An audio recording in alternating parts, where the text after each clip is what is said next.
ধরো আমি তোমার আমার সংসারে ফিরে আনলাম, কিন্তু তোমার গায়ে তো অন্য পর পুরুষের গন্ধ। আমি আমি যখনই তোমার দেখবো আমার মনে পড়ে যাব তুমি আমার ধোকা দিয়া অন্য পুরুষের সাথে শুয়েছিল, আর ওই পুরুষ তোমার স্পর্শ করছিল।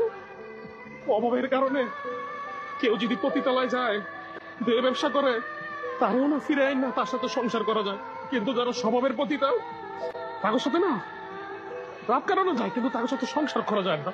কিন্তু তোমার সাথে আমি কেমনে সংসার করবো বলো?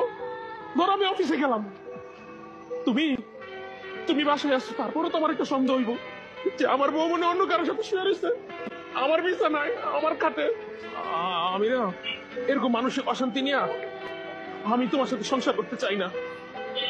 আরে ভাই, বউরে একটা মানুষ ভালোবাসবে, এটাই তো স্বাভাবিক। আমরা পুরুষরা যখন অনেক বেশি ভালোবাসি না, তোমরা তোমাদের মধ্যে কিছু মেয়েরা তখন না স্বামীরে বউর গোলাম বানায় দাও। মনে করো কি ও আমার গোলাম, আমার কথা মতো চলবো, আমার কথা মতো উঠবো বসবো। আরে আমরা তোমার গোলাম না, আমরা তো করে ভালোবাসি।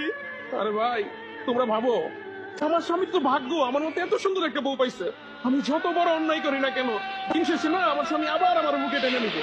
কিন্তু তোমার ধারণা ভুল, পুরুষের ভালোবাসা যতটা সুন্দর, ঘৃণা না তার চেয়ে অনেক বেশি কঠিন। পাঠারো, আমি অফিসে যাব।